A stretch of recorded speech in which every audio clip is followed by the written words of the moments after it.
250 metros de altura. Abajo se extienden los campos llanos de la provincia argentina de Córdoba. En la cabina de una pequeña avioneta de instrucción viajan dos personas. Rosario, de 22 años, y su instructor, Leandro Andrés Bertazzo, de 42. Es un vuelo de entrenamiento rutinario, el tiempo está en calma y apenas quedan un par de minutos para llegar a la pista. De pronto, el instructor pronuncia una frase estremecedora.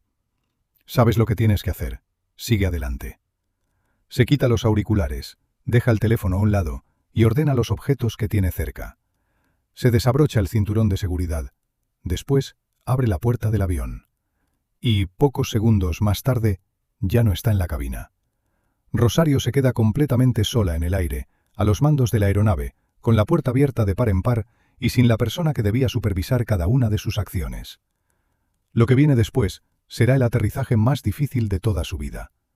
Es sábado, 4 de julio de 2026. Nos encontramos en el aeródromo Coronel Olmedo, cerca de la ciudad de Córdoba y a unos 700 kilómetros de Buenos Aires. Allí funciona la escuela de vuelo Flying Parrot. No es un aeropuerto internacional lleno de grandes aviones comerciales, sino un lugar donde los futuros pilotos realizan sus primeros circuitos a bordo de pequeñas aeronaves. Alrededor de las 3:30 de la tarde, Leandro y Rosario se preparan para realizar otro vuelo de instrucción. Para entender exactamente qué ocurrió, debemos remontarnos al comienzo de aquel día. Leandro llegó puntual al aeródromo. Iba bien afeitado, estaba arreglado y parecía de buen humor. Eduardo Álvarez, director de la escuela, recordaría más tarde que se abrazaron al encontrarse y que Leandro se ofreció inmediatamente a ayudarlo, ya que en ese momento estaba ocupado revisando un extintor. Tranquilo, concentrado y sonriente. Así lo recordaron aquella mañana. Solo hubo un detalle que se salió de la rutina habitual. Normalmente, Leandro llegaba en su propio automóvil. Aquel día le pidió a uno de los alumnos que pasara a recogerlo por la casa de sus padres. Durante el trayecto mantuvieron una conversación completamente normal, sin decir nada que pudiera despertar sospechas. En ese momento nadie le dio importancia. Después de la tragedia, recordarían aquel detalle una y otra vez. ¿Quién era Leandro? No era un principiante al que acababan de confiarle su primer alumno. Llevaba casi 10 años en el mundo de la aviación y había recorrido todo el camino desde cadete hasta convertirse en piloto profesional e instructor de vuelo. Contaba con una licencia de piloto comercial de primera clase, la habilitación de piloto de transporte de línea aérea y en su perfil profesional figuraba un certificado estadounidense ATP, el nivel más alto de certificación para pilotos civiles en Estados Unidos. Había trabajado en Chile, dominaba con fluidez el inglés aeronáutico y llevaba casi 4 años enseñando a alumnos principiantes en Flying Parrot. Sus estudiantes lo respetaban. El director de la escuela lo describía como una persona que siempre sonreía y que despertaba admiración entre quienes aprendían a volar con él. Leandro no estaba casado, no tenía hijos y vivía con sus padres. Su principal objetivo durante los últimos años había sido conseguir trabajo en una gran aerolínea. Era un sueño que perseguía desde hacía mucho tiempo y poco antes de aquel día estaba participando precisamente en un proceso de selección para un puesto de ese tipo. Todos sus certificados médicos estaban vigentes y no existía ninguna restricción que le impidiera volar. Además, aquello no solo constaba en los documentos. Apenas un par de horas antes de la tragedia ya había realizado otro vuelo con un alumno. Había sido una clase completamente normal y no ocurrió nada fuera de lo común. Después llegó el turno de Rosario. Tenía 22 años. No era una principiante que se sentaba por primera vez frente a los mandos de un avión. Ya contaba con una licencia de piloto privado, sabía comunicarse por radio, preparar una aproximación y aterrizar una aeronave. Sin embargo, todavía tenía poca experiencia y continuaba formándose bajo la supervisión de un instructor. Pero ningún programa de entrenamiento prepara a un piloto para lo que ocurriría aquel día. A los alumnos se les enseña a reaccionar ante una avería del motor, un incendio o una pérdida de comunicación. No existe, sin embargo, ningún ejercicio para el caso de que la persona sentada a su lado abra de repente la puerta y abandone el avión en pleno vuelo. Leandro y Rosario realizaban el vuelo de instrucción en una Cessna modelo 150G, una pequeña aeronave monomotor de ala alta en la que el instructor y el alumno se sientan uno junto al otro.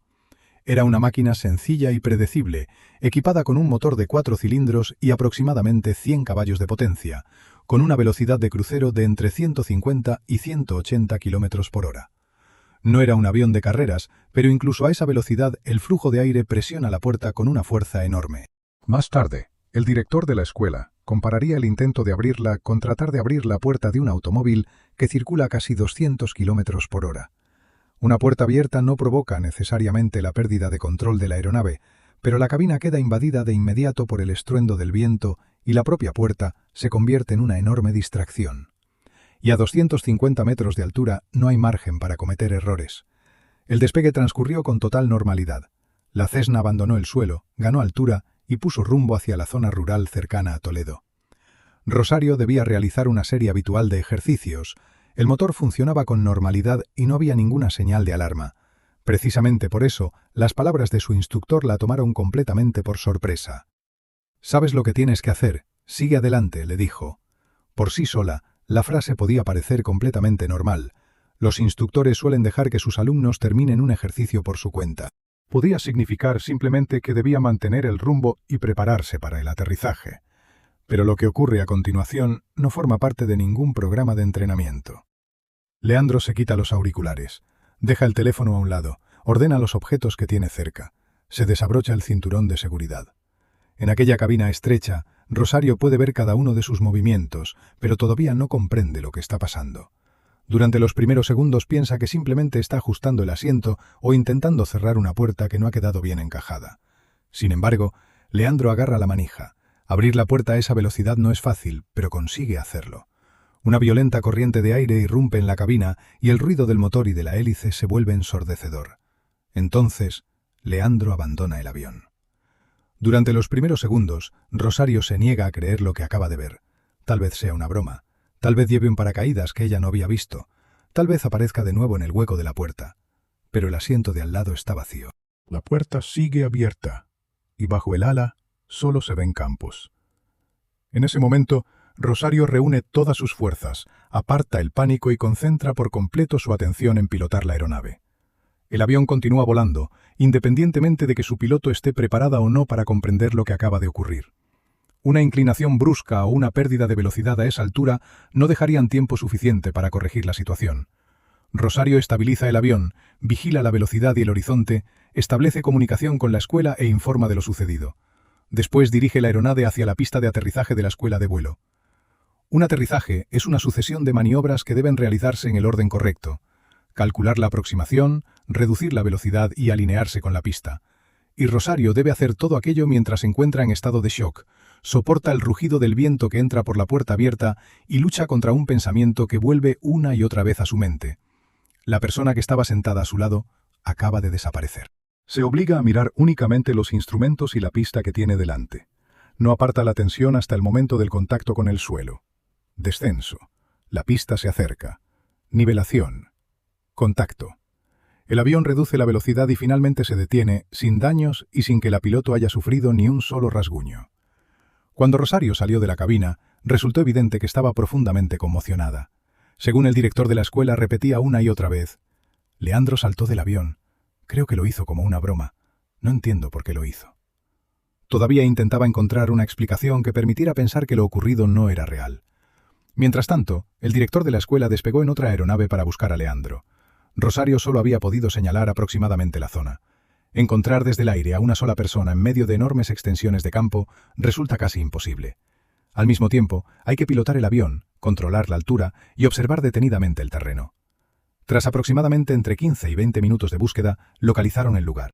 Las coordenadas fueron transmitidas a los servicios de emergencia y hasta allí se desplazaron una patrulla rural y un equipo médico. Cuando llegaron, ya no había nada que pudieran hacer. El hombre que apenas unas horas antes bromeaba con sus compañeros yacía ahora en un campo al sur de Toledo. La pregunta de por qué lo hizo quedó sin respuesta. Más tarde, el director de la escuela se puso en contacto con los padres de Leandro. Según relató, el padre explicó que su hijo había estado atravesando una etapa muy difícil y que poco antes había solicitado ayuda psiquiátrica. Por el momento no se conoce ningún diagnóstico oficial, ni se sabe si el médico que lo atendía tenía conocimiento de que su paciente continuaba volando. Pedir ayuda psicológica por sí solo no convierte a una persona en alguien peligroso. Millones de personas reciben este tipo de atención y continúan desempeñando su trabajo de manera responsable. La investigación no ha determinado oficialmente el motivo de su decisión. El caso fue llevado inicialmente por la Fiscalía Provincial y después pasó a la jurisdicción federal. La investigación quedó a cargo del fiscal Carlos Gonella. El avión fue puesto bajo custodia para realizarle una inspección técnica. Los investigadores deberán reconstruir la cronología exacta de los acontecimientos, comprobar el estado de la aeronave, analizar las comunicaciones por radio y estudiar las circunstancias personales del instructor. Aquel día, un vuelo terminó en tragedia, pero gracias a una alumna de 22 años, la tragedia no se cobró una segunda vida. Rosario hizo exactamente aquello para lo que había sido entrenada. No permitió que el shock se apoderara de ella. Mantuvo el control de la aeronave, informó de lo ocurrido, llevó el avión hasta la pista y consiguió aterrizarlo. No la salvó un milagro, sino su preparación y su sangre fría en un momento en el que todo dentro de ella le pedía que dejara de actuar y se pusiera a gritar. Esta historia sigue dejando más preguntas que respuestas. ¿Por qué un instructor con tanta experiencia tomó una decisión semejante precisamente en aquel momento? ¿Fue algo impulsivo o Leandro lo había planeado con antelación? ¿Ustedes qué creen? Escriban su teoría en los comentarios.